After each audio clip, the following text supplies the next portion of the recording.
Pattern ng galawang DDS senators na kapansin-pansin ang kabastusan sa mga hindi nila kaalyado sa Senado. At dito sa bidyong ito ay kapuna-puna ang sabwatan ng pangbubuli ng mga DDS senators sa mga hindi nila kagrupo or kaalyadong mga senador.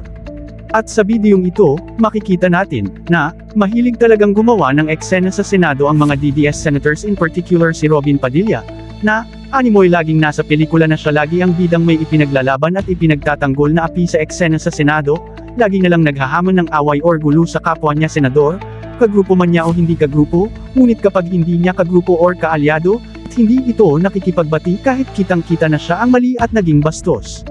At kapag kagrupo or kaalyado ang kanyang nakakaalitan, ay madali itong nakikipag-ayos, na may eksena pang group hug nilang magkakaalyado.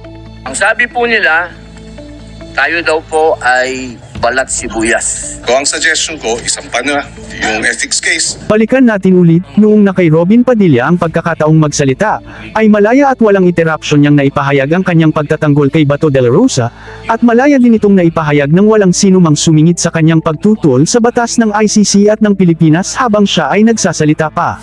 Ngunit nang siya ay tapos na, at ibinigay na kay Senator Kiko Pangilinan ang pagkakataon na ipahayag ang kanya namang nais sabihin. Pansinin natin ang makailang ulit at bastos na pagsingit ni Robin Padilla habang nasa kalagitnaan pa ng pagsasalita si Senator Kiko Pangilinan. I understand, Mr. President. Ginoong Pangulo, nilabas yung warrant of arrest kagabi lang, tapos na tayo dito. I understand this. Na sinabi po na yung warrant of arrest ay tunay. I understand, Mr. President, and therefore I'm appealing that perhaps this matter should be tackled in the committee rather than in this in plenary so that we can address other concerns. For the record, Paano natin pag-uusapan yung ibang... And for the record, Mr. President, I still have the floor.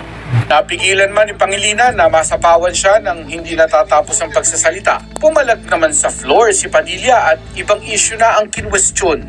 Meron po ba sa rules natin na sinasabing pwede mong sigawan ng kapwa mo senador? Pero tila mas lalo pang uminit. Ako ba natakot? Ako natakot sa'yo. Ikaw nga naniligaw. Ikaw naniligaw, ako nanakot. Sir, hindi ako sumisigaw. Tumaasal mo. Ako lang kung makita ko iba reading sa'yo ng sigaw at tumasok po sila. Okay ba yun? Tatapusin na sana ni Pangilinan ang gulo sa isang handshake pero tinanggihan ni Padilla. Isa sa mga nakaraang eksena noong mga nakaraang taon, na tila talagang daladala ni Robin Padilla sa Senado ang pagiging bad boy niya sa pelikula, kaya ba lagi itong gumagawa ng eksena sa Senado, na kahit kailan ay hindi ito nakatulong sa sambayan ng Pilipino, bagkus ito ay isang kahihiyan sa Senado at sa bansa. At kapansin-pansin, na ang trabaho nito ay ang manggulo lamang habang tumatanggap ng sweldo.